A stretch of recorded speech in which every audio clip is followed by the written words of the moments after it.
Shalom, selamat datang di HKBP Mampang Perapatan, terutama yang baru pertama kali datang pada beribadah dengan kami pada pagi hari ini. Baik, mari kita mulai ibadah pagi kita dengan bernyanyi dari BNH 577.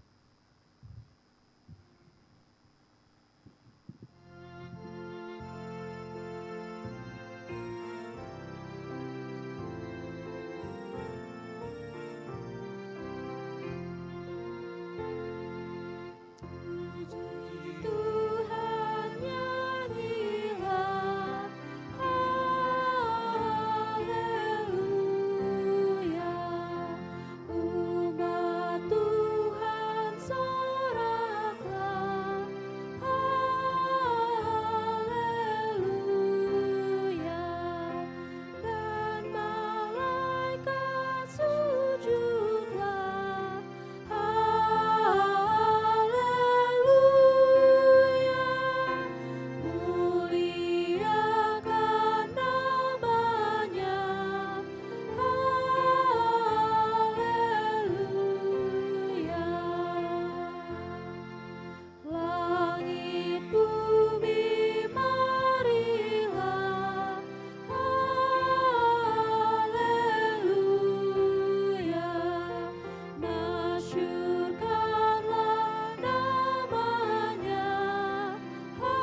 puji kasih setianya.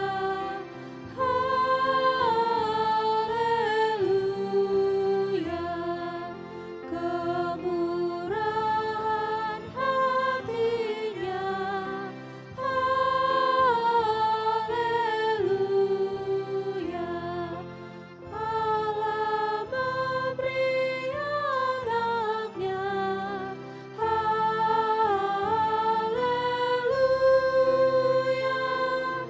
Juru Selamat manusia. Haleluya. Di dalam nama Allah Bapa dan nama anaknya Tuhan Yesus Kristus dan nama Roh Kudus yang menciptakan langit dan bumi. Amin. Dan apabila kamu berseru dan datang untuk berdoa kepadaku, maka aku akan mendengarkan kamu. Apabila kau mencari aku, kamu akan menemukan aku. Apabila kamu menanyakan aku dengan segenap hati, aku akan memberi kamu menemukan aku. Haleluya. Haleluya, haleluya, haleluya.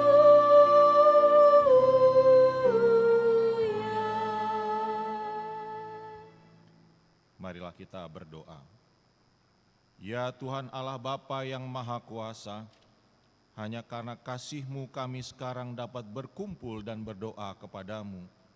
Dalam firman-Mu Engkau berjanji bahwa di mana ada 2 atau 3 orang berkumpul dalam nama-Mu, di situ Engkau ada di tengah-tengah mereka. Ya Tuhan, genapilah janji-Mu, dengarlah doa permohonan kami ini. Berilah kami hidup yang layak dan pengetahuan akan kebenaran-Mu, serta pengharapan akan hidup yang layak. Di dalam anak-Mu Yesus Kristus Tuhan kami. Amin. Silakan duduk. Marilah kita bernyanyi.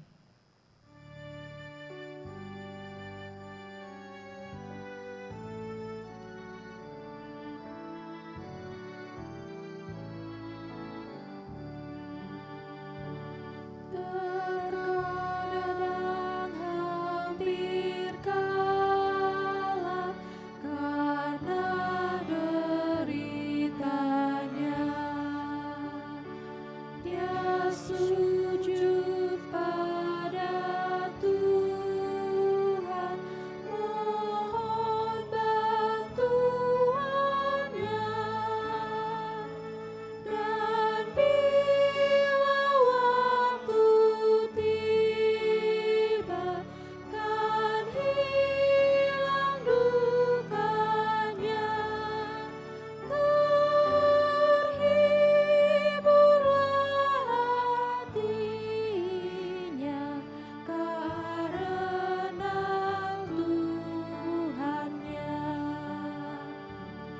Dengan harapan baru yang kuat dan teguh, doanya memberi hikmat, kuasanya pun besar. Dengan kokoh melangkah, bersaksi baginya. Tuhanlah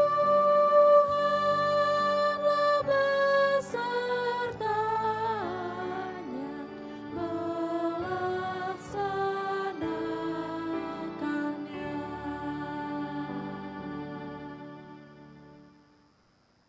Marilah kita mendengarkan hukum Tuhan, diambil dari hukum yang keempat dan artinya. Ingat dan kuduskanlah hari Sabat. 6 hari lamanya engkau bekerja dan melakukan segala pekerjaanmu.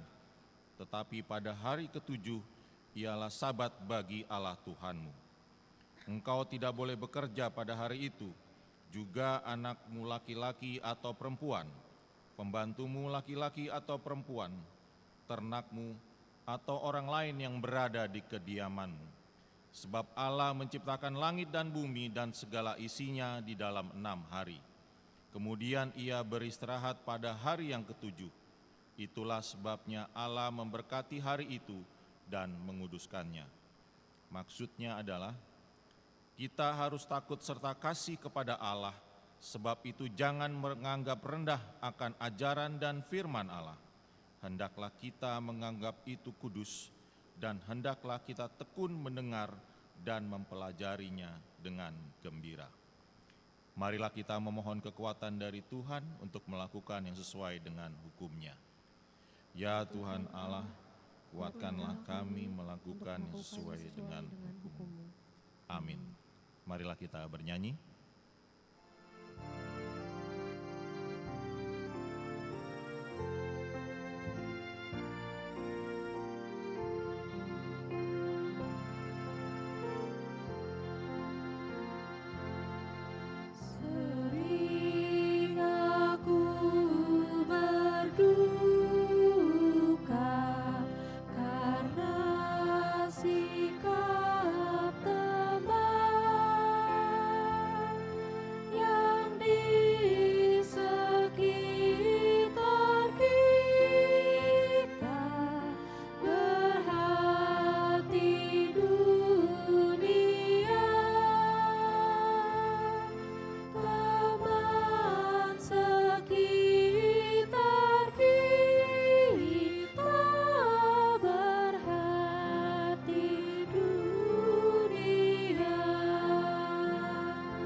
Marilah kita merendahkan diri untuk mengaku dosa kita.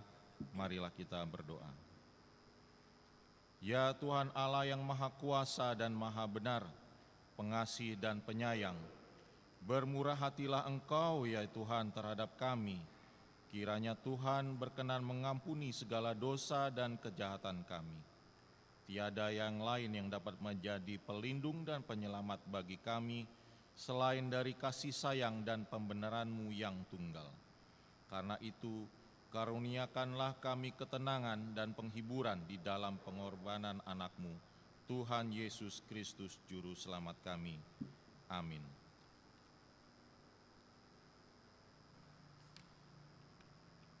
Marilah kita mendengar janji Tuhan tentang pengampunan dosa. Siapakah yang akan menggugat orang-orang pilihan Allah? Allah yang membenarkan mereka, siapakah yang akan menghukum mereka?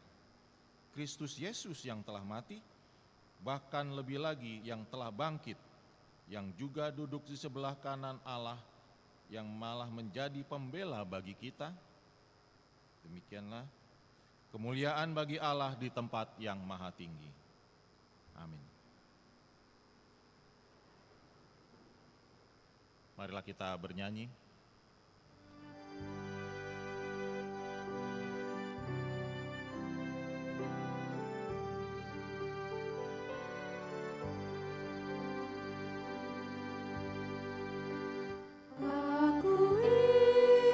Ku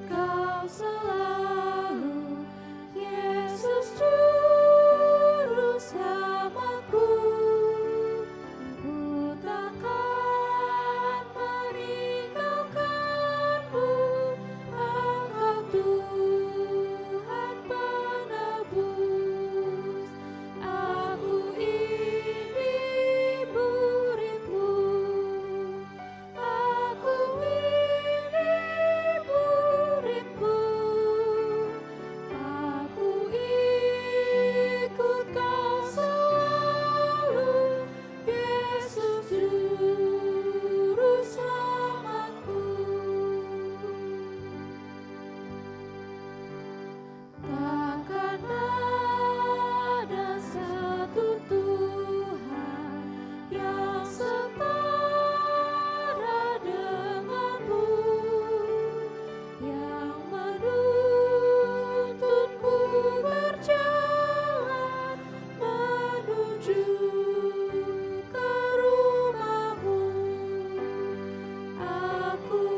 marilah kita mendengar firman Tuhan yang ditetapkan untuk hari Minggu ini, yang diambil dari Ayub 33 ayat 26 sampai 33. Marilah kita membacanya bergantian. Ia berdoa kepada Allah dan Allah berkenan menerimanya. Ia memandang wajahnya dengan sorak-sorai dan Allah memulihkan kebenaran kepada manusia.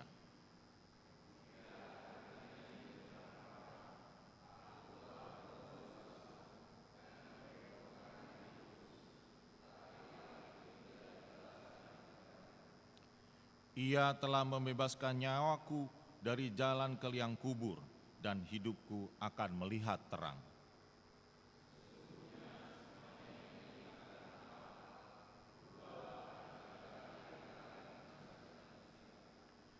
Mengembalikan nyawanya dari liang kubur, sehingga ia diterangi oleh cahaya hidup.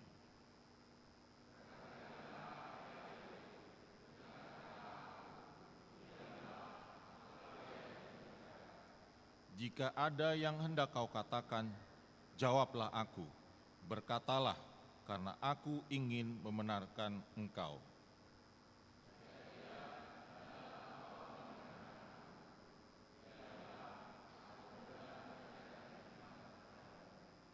Demikianlah firman Tuhan, marilah kita berdoa. Berbahagialah orang yang mendengarkan firman Allah serta memeliharanya. Amin. Mari kita bernyanyi.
Marilah kita bersama-sama mengaku iman kepercayaan kita, sebagaimana teman-teman seiman di seluruh dunia.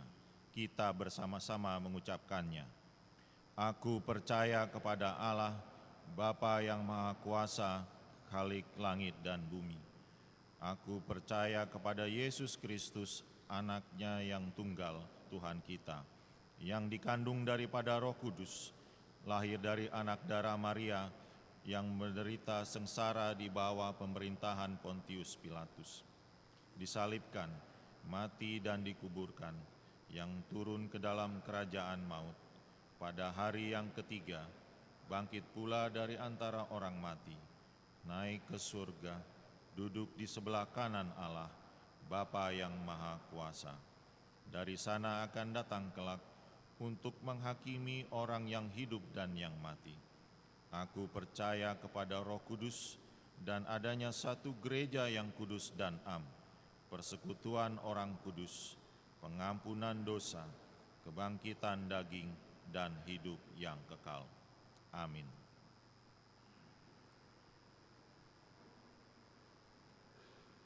Marilah kita mendengarkan warta jemaat untuk minggu ini.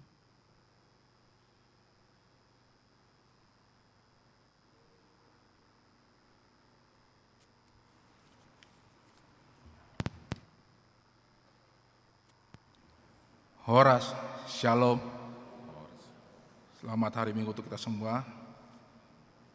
Minggu Roh Gatep pada tanggal 10 Mei 2026 pertama, nama minggu. Nama minggu hari ini adalah Minggu Roh Gatep atau artinya berdoa dengan topik khotbah. Tetap berdoa atau dang mencohot martang yang diambil dari Kolose 1 ayat 9 sampai 14. 2. SK Mutasi Pendeta Fungsional HKBP Mampang Perapatan. Pada hari Minggu tanggal 17 Mei 2026 di ibadah pukul 9.30 atau bahasa Batak akan dilaksanakan ibadah pisah dan sambut Pendeta Fungsional Pendeta Suryani IDCIT STH akan pindah tugas ke HKBP Resort Semper dan Pendeta Lydia Teresa Buta Butar MTH akan melayani di HKBP Mampang Perapatan. Sehubungan dengan itu, sebagai bentuk ungkapan terima kasih jemaat atas pelayanan Pendeta Suryani IDCIT STH selama melayani di HKBP Mampang Perapatan, kita akan mengumpulkan persembahan amplop bersamaan dengan persembahan kedua ke depan altar. Ketiga, Konven Distrik 8 HKBP DKI Jakarta. Pada hari Senin 11 Mei 2026 pukul 10 WIB di HKBP Jatiwaringin akan dilaksanakan Konven Distrik HKBP Distrik 8 DKI Jakarta. Konven ini akan diikuti oleh pelayan penuh waktu dan keluarga, pendeta pensiun dari keluarga, serta Ina Sarpat. Dari gereja kita akan berangkat pendeta resort dan pendeta fungsional bersama keluarga. Yang keempat, amplop Gotilon dan tahun transformasi tahun 2026. Pada hari ini Minggu 10 Mei 2026, kita akan memberikan amplop Gotilon dan tahun transformasi untuk mendukung kebutuhan semua kegiatan sepanjang tahun ini. Amplop akan diserahkan setelah bersalaman di kotak yang sudah disediakan. 5. Pesta peringatan kenaikan Tuhan Yesus. Pada hari Kamis 14 Mei 2026 adalah pesta peringatan kenaikan Tuhan Yesus Kristus. Kita mengadakan kebaktian seperti biasa pukul 7 WIB bahasa Indonesia dan pukul 9.30 bahasa Batak. 6. Ibadah sekolah minggu di hari peringatan kenaikan Tuhan Yesus. Pada hari Kamis 14 Mei 2026 pukul 9.30 akan diadakan ibadah sekolah minggu di hari peringatan kenaikan Tuhan Yesus Kristus yang bertempat di Gedung Serbaguna. 7.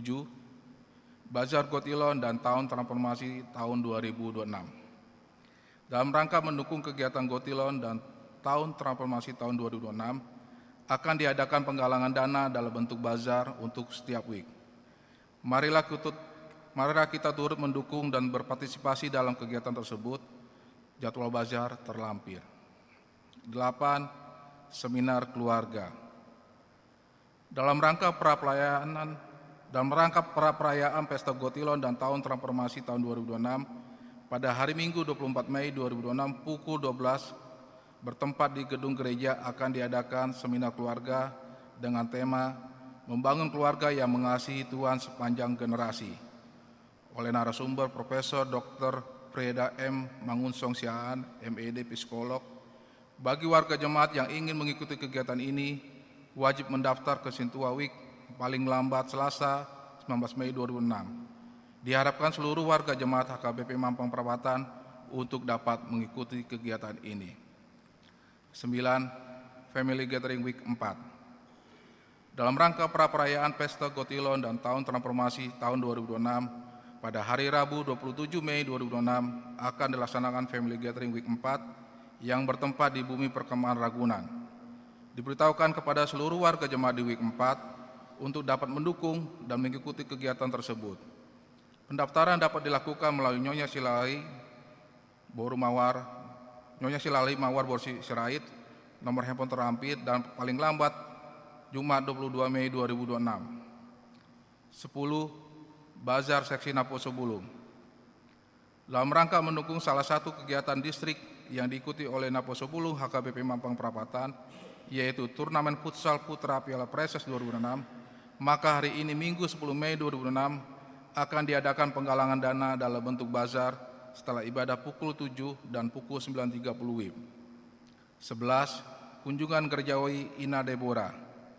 Pada hari ini Minggu 10 Mei 2026, Ina Deborah HKBP Mampang Perapatan mengadakan kunjungan gerejawi ke HKBP Bandung Reformanda Distrik 18 Jabar Teng DIY yang didampingi oleh Pendeta Suryani Idesite STH. 12. Kegiatan tengah minggu. Diberitahukan bagi warga jemaat HKBP Mampang Perapatan dapat melihat jadwal kegiatan tengah minggu di gereja HKBP Mampang Perapatan yang terlampir di dalam warta. 13. Pertanyaan Week. Hari Selasa 12 Mei 2006 pukul 19.30 akan diadakan kebaktian Week di Week 2 di tuan rumah keluarga Tiko Simanyuntak Boru Silong di Konsistori. Week 4 di tuan rumah keluarga S Sinaga Boru Gultom di Gedung Serbaguna. Marilah kita menghadir kebaktian tersebut secara khusus jemaat Week 2 dan Week 4. 14. Berita duka cita. Telah meninggal dunia pada hari Kamis 7 Mei 2006 Bapak Robin Siadari, 70 tahun, lahir 30 Desember 1948, suami dari Ibu Lois Hutajulu. Alamat Jalan Mampang Perapatan 1 nomor 14 RT 8 RW 6 masuk Week 2. Pemakaman akan dilaksanakan pada hari Sabtu 9 Mei 2006 di TPU Kampung Kandang. Tuhan menghibur dan menguatkan keluarga yang ditinggal. 15. Warga jemaat sakit. Marilah kita bawa doa warga jemaat sakit. Nama-nama tersebut terlampir. Firman Tuhan, serahkanlah hidupmu kepada Tuhan dan percayalah kepadanya dan ia akan bertindak. Mazmur 37 ayat 5. 16. Ulang tahun kelahiran. Majelis dan jemaat mengucapkan selamat ulang tahun kelahiran kepada anggota jemaat yang berulang tahun dalam minggu ini. Firman Tuhan, umur panjang ada di tangan kanannya, di tangan kirinya kekayaan dan kehormatan. Amsal 3 ayat 16. 17. Ulang tahun pernikahan. Majelis dan warga jemaat mengucapkan selamat ulang tahun pernikahan kepada keluarga anggota jemaat yang berulang tahun pernikahan dalam minggu ini. Firman Tuhan, tetapi yang terutama, kasihilah sungguh-sungguh seorang akan yang lain, sebab kasih menutupi banyak sekali dosa. 1 Petrus 4 ayat 8. 18. Keuangan terlampir. Persembahan, ucapan syukur, dan yang lainnya dapat kita baca di lembaran warta ini. Demikianlah warta jemaat minggu ini. Tuhan Yesus memberkati.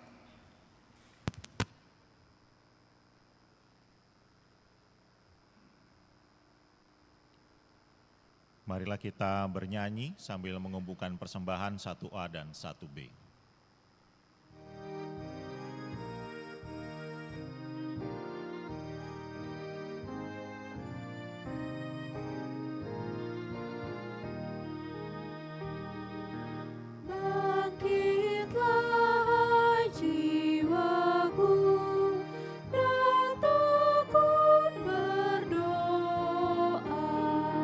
Jika datang seteru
Damai sejahtera Allah yang melampaui segala akal, itulah yang memelihara hati dan pikiranmu di dalam Kristus Yesus Tuhan kita.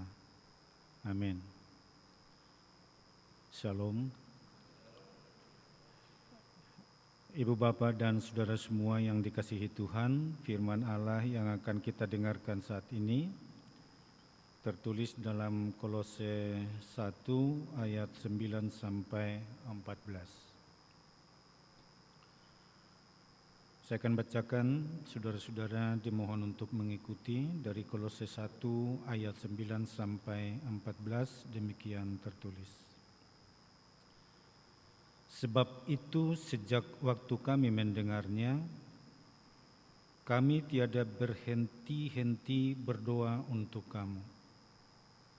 Kami meminta supaya kamu menerima segala hikmat dan pengertian yang benar untuk mengetahui kehendak Tuhan dengan sempurna, sehingga hidupmu layak di hadapannya serta berkenan kepadanya dalam segala hal, dan kamu memberi buah dalam segala pekerjaan yang baik dan bertumbuh dalam pengetahuan yang benar tentang Allah, dan dikuatkan dengan segala kekuatan oleh kuasa kemuliaan-Nya untuk menanggung segala sesuatu dengan tekun dan sabar, dan mengucap syukur dengan sukacita kepada Bapa yang melayakkan kamu untuk mendapat bagian dalam apa yang ditentukan untuk orang-orang kudus di dalam kerajaan terang. Ia telah melepaskan kita dari kuasa kegelapan dan memindahkan kita ke dalam kerajaan anaknya yang terkasih. Di dalam Dia, kita memiliki penebusan kita, yaitu pengampunan dosa. Demikian pembacaan kita. Saudara-saudara, kalau di hari Minggu yang lalu kita sudah berkantate, bernyanyi bagi Tuhan, maka hari ini kita diajarkan untuk berdoa sesuai dengan nama minggu kita, yaitu Rogate. Rogate adalah minggu terakhir setelah Paskah, dan hari Kamis kita akan merayakan kenaikan Tuhan Yesus. Artinya bahwa komunikasi kita dengan Tuhan tidak lagi seperti murid-murid yang sempat berjumpa lewat persekutuan mereka, tapi setelah Yesus naik ke surga, maka cara kita berkomunikasi adalah dengan doa. Itu yang sering menjadi arti dari doa itu bagi kita semua. Bahwa doa adalah berbicara atau berkomunikasi dengan Tuhan. Saudara-saudara, berkomunikasi, berdialog, maka ada Tuhan yang mendengar dan kita berbicara. Tetapi sesungguh-sungguhnya saudara, bahwa doa bukanlah percakapan rohani biasa, tapi bertemu dengan Tuhan. Jadi lewat doa. Jadi bukan hanya sekedar percakapan atau diskusi-diskusi yang bersifat rohani atau kata-kata yang rohani, tapi sungguh-sungguh kita bertemu dengan Tuhan lalu kita berkomunikasi. Nah, oleh karena itu memang seseorang harus hidup dalam meditasi atau katakanlah hidup meditatif ketika kita berdoa. Ada bahkan orang mencoba dulu sebelum berkata-kata menghadirkan wajah Tuhan itu persis di hadapannya, sehingga dia berusaha untuk hidup tenang dulu, mendiamkan dirinya dulu, lalu mengucapkan sesuatu kepada Tuhan. Jadi sekali lagi bukan hanya sekedar berkata-kata atau bercakap-cakap dalam kata-kata rohani, tapi bertemu dengan Tuhan. Walaupun dia tidak hadir secara fisik, tapi kita yakinin dia hadir. Di mana ada 2 atau 3 orang berkumpul, aku ada di antara mereka. Tapi itu kita sebutkan sebagai doa persekutuan. Doa-doa pribadi kita diajari tentang ini juga oleh Yesus. Bahwa kita harus masuk dalam kamar kita, mengunci pintu kamar kita, lalu berbicara kepada Tuhan. Artinya sebetulnya ini bukan hanya menunjuk satu ruang tertentu, tapi memberi ruang khusus ketika kita mau berhadapan dengan Allah. Waktu yang tersedia dan sesungguh-sungguhnya memang kita bersengaja untuk waktu dan ruang itu. Jadi bukan hanya sekedar melintas saja doa-doa yang kita ucapkan, tapi sungguh-sungguh kita sekali lagi sedang berhadapan dengan Tuhan. Lalu kita mengucapkan kata-kata kita kepadanya. Alamat doa juga harus jelas. Kita diajarkan oleh Yesus dalam rumusan doa atau formasi doa dalam Matius 6 itu, bahwa Bapa kami yang di surga, itulah alamat doa kita. Jadi bukan manusia. Yang mau kita usahakan adalah supaya doa kita memang sungguh-sungguh didengarkan oleh Tuhan, bukan berdoa untuk manusia. Kenapa ini penting? Karena acap saya masih mendengar di antara persekutuan jemaat, ketika seseorang dihunjuk untuk berdoa, maka selesai berdoa, dia bertanya kepada yang di sampingnya, bagaimana tadi doaku kau dengar, mantapkah? Seolah-olah bahwa doa itu adalah untuk enak didengar manusia, atau katakanlah yang di samping kita. Padahal doa itu kita alamatkan kepada Tuhan, dan oleh karena itu supaya kita memang sungguh-sungguh mengalamatkannya kepada Tuhan atau Bapa kita yang di surga. Saudara-saudara, doa bukan hanya sesekali saja, seperti waktu kita mau makan dan juga mau tidur atau bangun tidur. Seolah-olah memang seperti makan obat lah katakan. Kalau ada peraturan dari dokter mungkin ya sekali sehari atau 3 kali sehari. Mungkin juga kita masuk ke dalam situasi kebiasaan yang seperti ini. Maka doa itu kita panjatkan pada saat kita makan. Kalau boleh supaya banyak doanya berarti banyaklah jadwal makannya. Kan seperti itu ya. Kalau hanya 3 kali jadwal makan berarti doa kita hanya 3 kali. Yaitu ketika sarapan, makan siang, juga di makan malam. Kalau itu yang menjadi jadwal doa kita, jadwal doa makan itu. Sehingga seolah-olah memang pada saat makanlah kita doakan semua. Jadi doa makan juga menjadi doa syafaat. Sehingga terkadang saudara anak kita tidak terbiasa.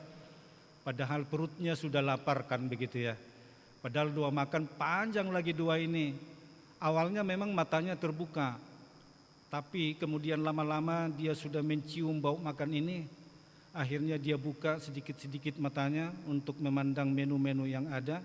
Lalu jarinya mulai bergerak menyentuh makanan itu. Kemudian dia akan rasain. Enak juga gitu. Jadi bukan lagi kedua perhatiannya. Tetapi kepada makanan itu yang sudah lebih menggoda kepada dirinya. Saudara-saudara, topik minggu kita mengatakan tetaplah berdoa. Sama seperti Paulus yang menuliskan dalam Kolose ini. Kami dengan mengingat kamu, kabar tentang kamu, tak berhenti-henti kami berdoa bagimu. Jadi saudara berarti doa yang senantiasa. Itu sebabnya saya setuju kalau ada orang mendefinisikan doa itu seperti bernapas. Jadi tandanya orang hidup adalah kalau dia bernapas. Kalau ini menjadi analoginya, maka seperti bernapas itulah mestinya orang Kristen. Tandanya imannya ada dan bertumbuh adalah dia masih berdoa kepada Tuhan. Tapi saudara, bukan hanya itu artinya. Tetapi yang saya maknai itu adalah seperti kita misalnya menghirup udara untuk kita bisa hidup, bernapas. Tidak pernah saya lihat seorang manusia, dia bernapas di pagi hari, menghirup napas sebanyak-banyaknya, lalu kemudian tidak lagi bernapas atau menghirup sepanjang hari. Jadi seolah-olah full tank lah gitu ya, kayak seperti kita mengisi bensin bahan bakar lah, diisi gitu, misalnya penuh gitu. Lalu kemudian selama beraktivitas kendaraan ini sampai kosong lagi nanti baru diisi, kan bukan seperti itu. Kalau napas ini adalah seiring dari aktivitas kita. Jadi misalnya kalau kita sekarang sedang bernapas juga. Demikian saya pikir saya maknai tentang kalau digambarkan doa itu adalah seperti napas hidup orang percaya. Artinya setiap saat kita berdoa kepada Tuhan, kita membangun komunikasi kita dengan Tuhan. Itu sebabnya disebutkan jangan pernah berdoa pada saat Anda hanya tidak berdaya, tapi pun ketika Anda berdaya, kita juga harus berdoa. Itu sebabnya ada doa syukur, ada doa juga permohonan-permohonan ketika kita mengalami pergumulan hidup. Jadi saudara-saudaraku, senantiasa berdoa seperti kita bernapas itu. Tidak juga harus panjang-panjang saudara, misalnya katakanlah ada doa-doa singkat. Itu memang saya kagumnya kepada agama tetangga kita. Kenapa ya kekristenan tidak memiliki hal-hal seperti itu ya? Mungkin ya tidak, kebiasaan itu bisa nggak lihat ya. Kalau misalnya ada bencana, ada doa singkat mereka, apa namanya? Apa disebutkan? Astagfirullah misalnya kan gitu kan. Lalu kalau ada mendapatkan sesuatu, apa yang disebutkan? Alhamdulillah kan gitu kan. Kalau kita kan tidak ada doa-doa seperti ini kan gitu kan. Tapi bukan berarti kita tidak bisa mengucapkan seperti itu ya. Boleh juga bersyukur Tuhan untuk berkat-Mu, sertai Tuhan kami dalam perjalanan ini, tolong Tuhan yang sakit ini. Bayangkan saudara, ada seorang ibu, anaknya sudah sekarat, lalu kemudian melihat penderitaan anaknya itu di ICU, dia tidak bisa melihat anaknya itu langsung ke sana. Dia berdoa di ruang khusus. Dia mengatakan, Tuhan sembuhkan anakku. Tidak panjang saudara, dan tidak harus bersama di tempat itu.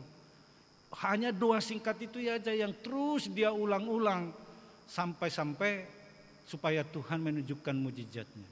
Jadi doa tidak selalu harus panjang. Doa juga tidak diajarkan oleh Yesus bagi kita tidak harus bertele-tele. Tetapi saudara, jangan bedakan dengan doa yang panjang itu sama dengan doa yang bertele-tele. Kalau doa yang panjang itu artinya karena banyak topik doa yang kita doakan sehingga doa kita menjadi panjang. Tapi ada yang diajarkan oleh Yesus supaya kita tidak berdoa bertele-tele.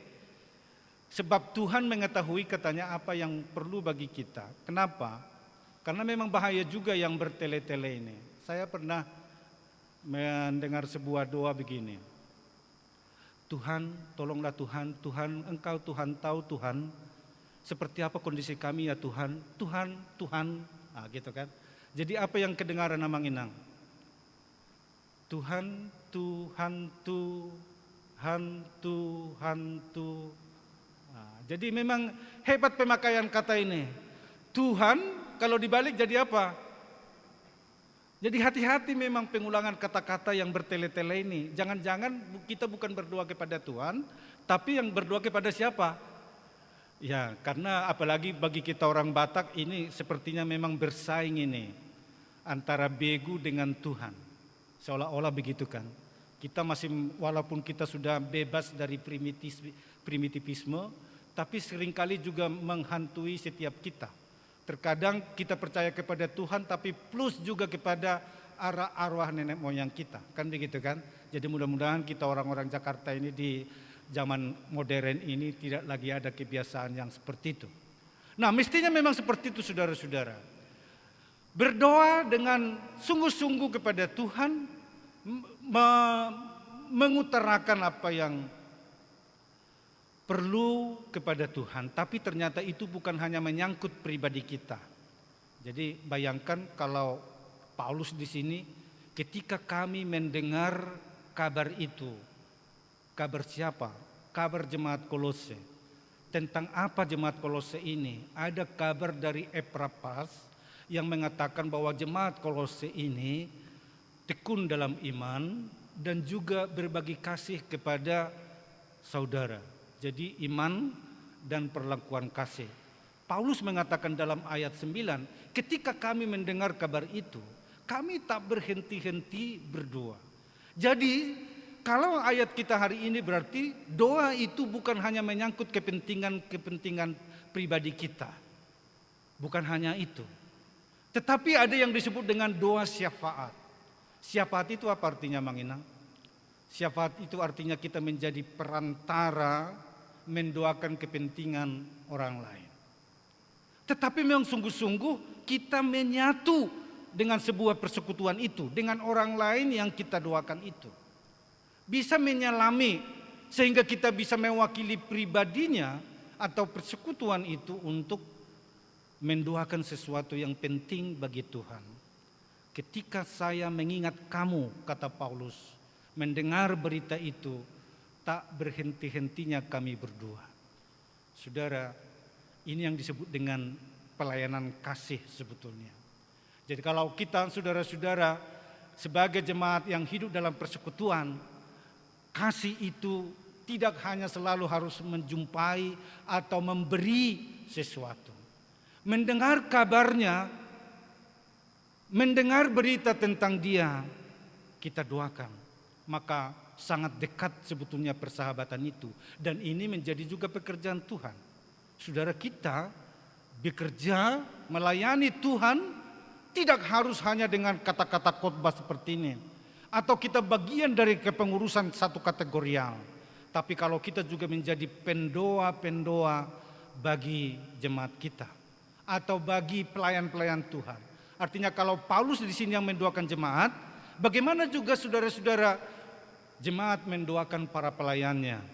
Saya seringkali sangat senang sekali ketika dalam pertanyaan-pertanyaan hamba-hamba Tuhan yang melayani firman Tuhan juga didoakan. Saudara, saya enggak tahu apakah tadi ada ketika saya naik ke mimbar ini, lalu di antara jemaat kami ada enggak yang mendoakan saya tadi? Tuhan mampukan dia supaya khotbah suara Tuhan benar-benar disampaikan. Jangan-jangan tadi begitu naik, aduh Amang Pendeta Munte lagi, sudah 3 kali berturut-turut ini, terus saja mulai dari terus tiap pukul 7 sudah 3 kali berturut-turut misalnya seperti itu kah? Atau memang kita doakan Tuhan, berkatilah para hambamu yang akan memberitakan firman-Mu itu. Sehingga ketika kita sudah duduk, maka kita siap untuk mendengarkan firman Allah. Ada orang belum berkhotbah pendetanya, sudah mati imannya. Dia lagi, misalnya kan kita kan. Mati. Atau katakanlah saudara, jangan-jangan memang partisipasi dalam pemberitaan firman Allah ini juga ketika kita bersedia untuk mendengarnya. Jadi mendengar firman Tuhan itu juga merupakan dari bagian dari doa kita. Jadi kalau saya misalnya khotbah Amang Inang atas songon nenek nahamu buti menambah semangat deh, kan gitu kan. Tapi kalau misalnya entah marangan kemana gitu, ana wado nangate naso menarik dan naroha. Jadi tumpes sosuman di bagi kamu misalnya atau kurang kena di hati, ya gitu. Seperti amang nakina, adong mamung menalu nakin disan nakin, amang situa nakin kan gitu kan. Mari kita katanya kan, mari kita doakan supaya acara ini berlangsung dengan baik. Mari, kata Amang itunya di bangkunya. Jadi kan ada respon-respon begitu gitu ya. Jadi enak gitu dalam persekutuan kita. Jadi mendoakan orang lain. Itu sekali lagi sudah mengakrabkan kita satu dengan yang lain. Sebab dalam doa musuh kita pun bisa kita doakan. Itu kan? Itu kata Yesus itu. Kasihilah musuhmu dan berdoalah bagi yang menganiaya kamu. Mungkin untuk salaman kita sangat susah, tapi kita bisa mendoakan mereka. Pernah enggak ketika kita terluka saudara, lalu kita melipat tangan supaya Tuhan mengampuni orang yang berdoa itu, yang melukai kita itu. Mudah-mudahan dengan Nats hari Minggu hari ini kita menjadi pendoa-pendoa yang luar biasa, ketekunan kita kepada Tuhan. Apa isi doa dari Paulus ini? Dalam ayat kita ini disebutkan pertama supaya mereka makin melakukan kehendak Tuhan dan diberi hikmat untuk melakukan kehendak Tuhan. Hikmat melakukan kehendak Tuhan. Hikmat ini saudara, wisdom dari Tuhan ini bukan sekolah, tapi ini adalah karunia dari Tuhan. Belum pernah saya lihat di dunia ini dituliskan di sana sekolah hikmat. Kan tak pernah ya. Yang ada adalah pendidikan-pendidikan formal dan kemudian informal. Tetapi hikmat ini kita terima dari Tuhan melalui kedekatan kita kepadanya dan belajar firman Tuhan. Tetapi ada yang bertentangan dengan ini. Apa itu? Tipu muslihat iblis. Tipu muslihat iblis ini adalah untuk mengacaukan hubungan kita dengan Allah, lalu kemudian memporak-porandakan rencana Tuhan. Nah, oleh karena itu saudara-saudara hati-hati. Supaya telinga kita tidak lebih peka mendengar bisikan iblis yang seolah-olah itu memang sebuah kepintaran atau tipu muslihat itu. Tapi hikmat yang dari Tuhan, semakin berhikmat, dia akan semakin dekat kepada Tuhan. Dia akan mengetahui kehendak Allah dan dia akan tekun melakukannya. Kemudian saudara-saudara disebutkan berbuah. Jadi bukan hanya tahu firman Tuhan, tahu kehendak Allah, tapi juga berbuah. Dan buah ini saudara adalah tanda kedewasaan iman. Jadi sama seperti pohon misalnya, tandanya pohon itu sudah matang, sudah dewasa, maka dia berbuah. Buat kita sebagai orang Kristen, harusnya memang buah inilah yang juga harus senantiasa ada dalam diri kita. Jadi bukan hanya meminta kepada Tuhan, tapi juga menghasilkan buah. Saya pernah satu kosan anak-anak asrama dengan mahasiswa STT dulu. Waktu itu memang agak kecewa juga ketika masuk ke STT HKBP Pematang Siantar. Kita bayangkan itu semua adalah tempat-tempat yang luar biasa suci. Dan adung bisigare di Sinaroha, ya kan? Tapi ternyata mahasiswa ini ya merokok juga gitu. Lalu kemudian karena merokok gitu, bayangkanlah kiriman dari orang tua kan seringkali tidak cukuplah untuk memberi. Maka ada satting namanya kan, satu rokok dibagi bersama-sama.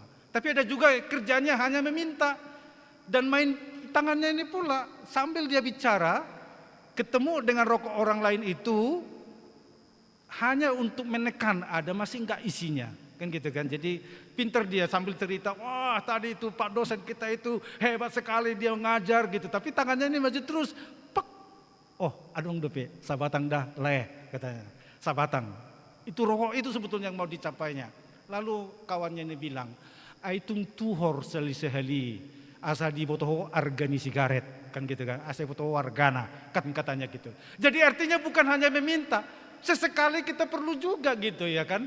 Dan ini saatnya mengubah saudara. Orang yang berhikmat, yang diisi firman Tuhan, berhentilah hanya sebagai seorang receiver.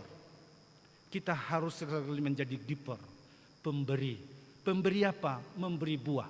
Bukan hanya meminta kepada Tuhan, tapi memang membuahkan hasil. Dan ini memang menjadi ukuran kedewasaan atau kematangan iman seseorang. Lalu apalagi saudara setelah berbuah, dalam ayat kita ini disebutkan, sabarlah menghadapi masalah apapun dengan tekun dan sabar. Godaan pasti ada, masalah akan kita hadapi. Bayangkan saudara, maka dengan itu berarti memang bayangkan saja dengan pohon yang saya sebutkan tadi. Diterpa angin kencang kiri kanan, dari atas ada matahari menerpanya dan hujan badai. Tapi kemudian akarnya makin kuat dan tetap dia berbuah. Ini kita sebutkan sebagai sekali lagi kualitas kita sebagai orang Kristen. Kalau itu diperhadapkan dengan keadaan sulit, maka kualitas iman kita itu akan muncul. Dan tidak pernah berhenti untuk menghasilkan buah itu. Tetaplah berbuah. Itu kan Yohanes 15 ayat 16. Supaya buahmu tetap. Buahmu tetap. Bukan hanya musiman seperti buah-buah anggur, ada jambu, ada. Tapi saya nggak tahu ya jambu yang di samping rumah gereja kita ini ya.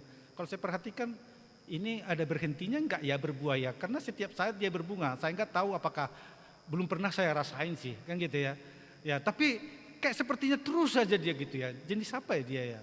Dan saudara-saudara itu bertanda bahwa memang ini menghasilkan buah terus-menerus, dan ketika ketekunan, kesabaran itu ada pada kita semua. Dan inilah hebatnya orang-orang yang berdoa itu. Bagi saya, saudara, doa tidak meniadakan masalah. Tapi doa memberi keberanian dan kekuatan bagi kita untuk menghadapi masalah. Kenapa? Karena ada pengharapan. Siapa gambaran kita? Yesus, saudara. Yesus ketika mau disalibkan, masuk ke Taman Getsemani, dia berdoa, kalau boleh, janganlah sampai cawan penderitaan ini kuminum. Tetapi apa yang disebutkannya? Bukan kehendakku, tapi kehendakmu yang jadi. Apakah Yesus jadi disalib? Jadi. Tapi kuatkah menghadapinya? Kuat. Karena apa? Hanya orang yang kuat yang mampu memberi pengampunan.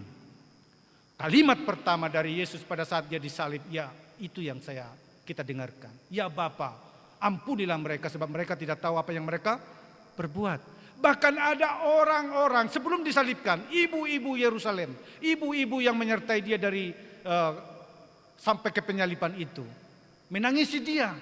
Yesus berkata, bukan aku yang kamu tangisi, tapi dirimu dan anak-anakmu. Luar biasa. Orang yang berdoa itu tidak cengeng. Orang yang berdoa itu tidak mau dikasihani. Orang yang berdoa itu teguh. Bahkan pengampunan itu bisa mengalir. Mungkin juga saudara harus kita hidupi soal ini. Mari koreksi diri. Jangan-jangan sekali lagi doa-doa kita hanya formalitas ucapan, tapi tidak sungguh-sungguh memang bagian dari hidup kita. Bukankah saudara kita selalu diajari untuk hidup dalam doa? Tapi saya mau mengajar kita sekarang terbalik, menghidupi doa. Jadi bukan hanya hidup dalam doa, tapi bagaimana kita menghidupi doa. Karena terkadang ini tidak matching. Tuhan berikanlah damai sejahtera bagi kami. Tapi ketika kita bertemu dengan orang yang memusuhi kita, gak mau kita salaman. Itu berarti kan tidak menghidupi doa. Hanya mendoakan doa, Tuhan berikan damai sejahtera. Tapi ketika kita disakiti orang lain, sudah lahir adalah kebencian. Berarti kita tidak menghidupi doa kita. Mari saudara, dengan ini semua, dengan keadaan-keadaan yang ini, mestinya memang harus terpancar dalam diri kita. Yaitu hidup orang beriman itu terpancar ketika apapun yang dialami, dia selalu komunikasikan dengan Tuhan dan dia makin kuat, makin sabar menghadapi apapun. Dan yang terakhir, doa Paulus ini mengatakan dan ucapan syukur. Bersyukur dalam segala hal.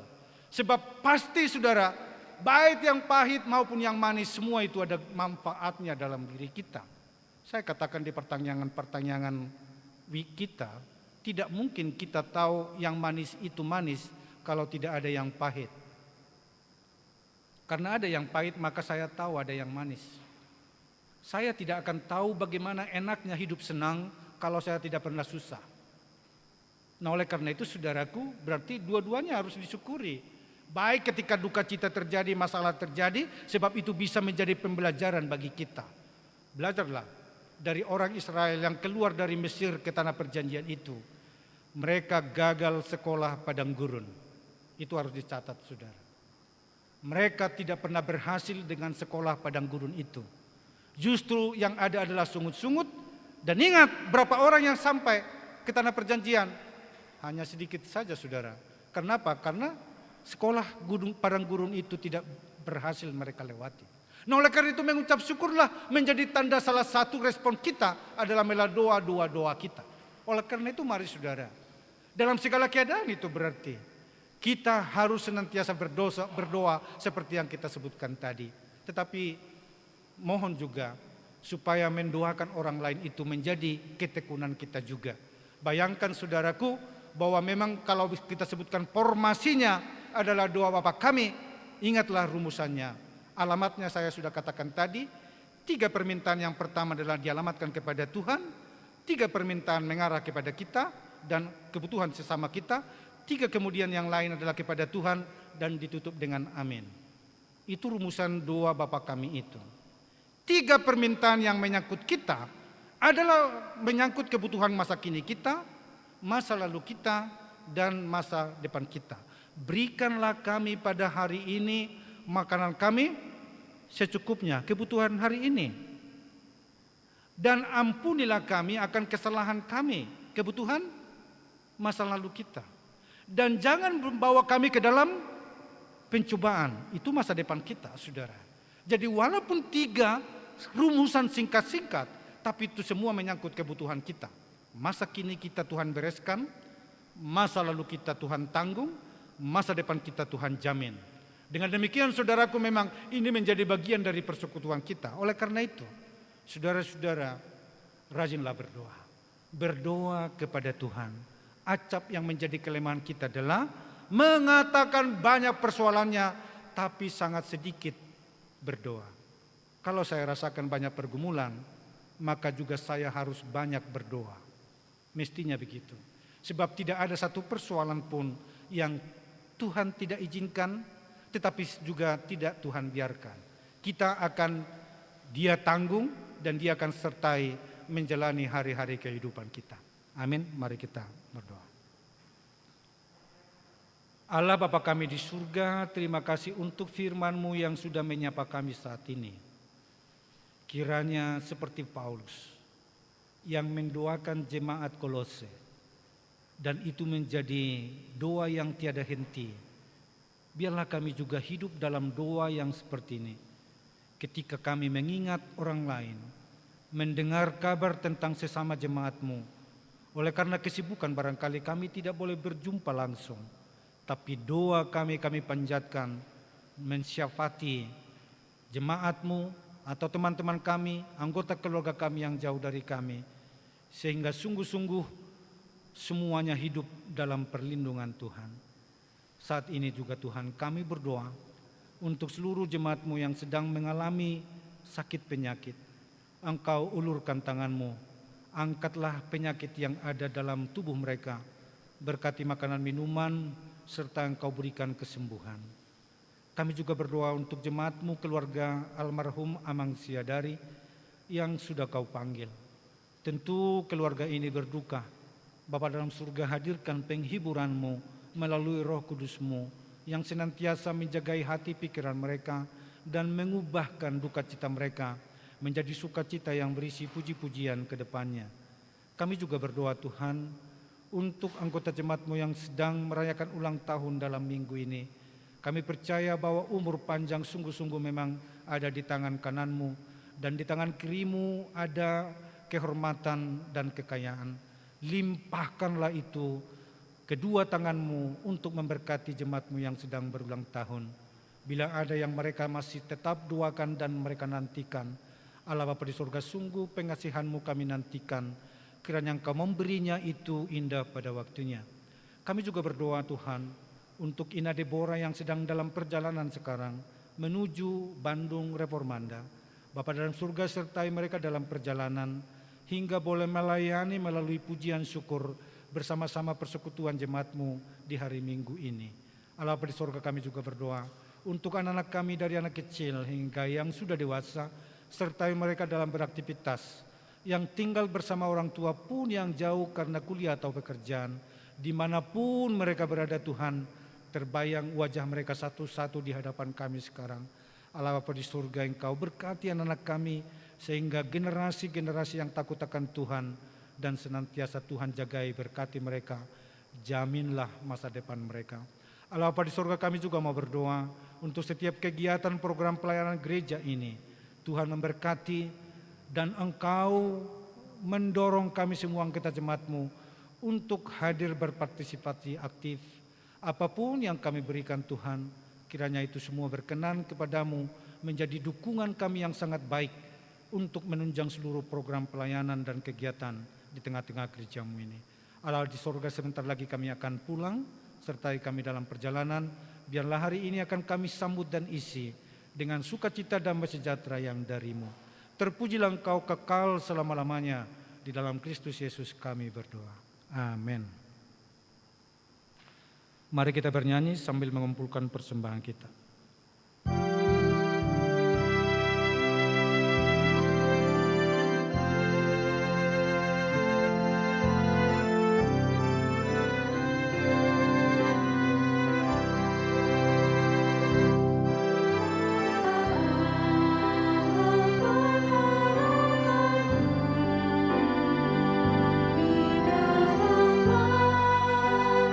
darat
Persembahan kita kepada Tuhan.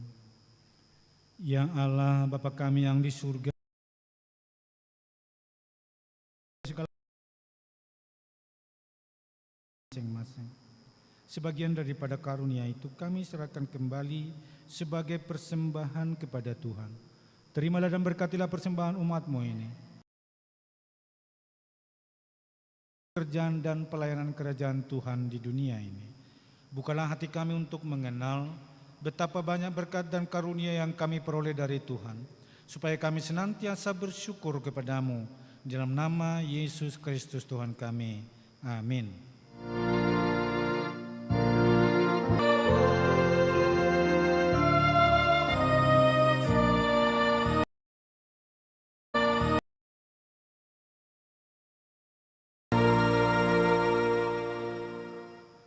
Bapa kami yang di surga, dikuduskanlah namamu. Bapa kami yang di surga, dikuduskanlah namamu. Datanglah kerajaan-Mu. Jadilah kehendak-Mu di bumi seperti di surga. Berikanlah kami pada hari ini makanan kami yang secukupnya. Dan ampunilah kami ampuni orang yang bersalah kepada kami. Dan janganlah membawa kami ke dalam pencobaan yang jahat.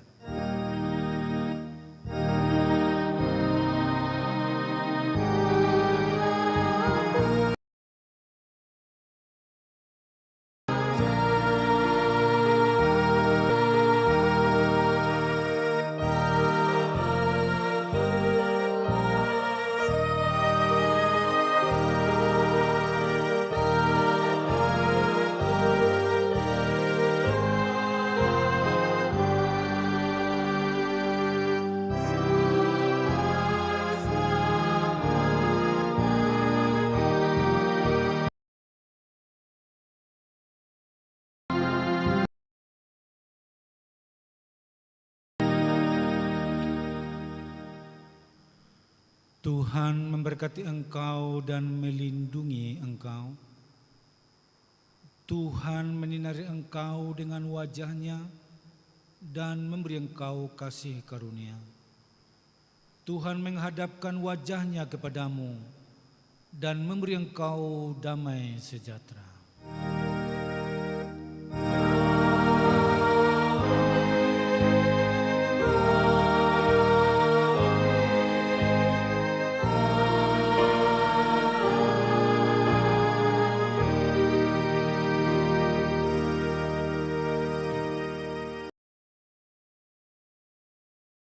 Sudah berakhir, Tuhan sertai perjalanan pulang kita. Salam.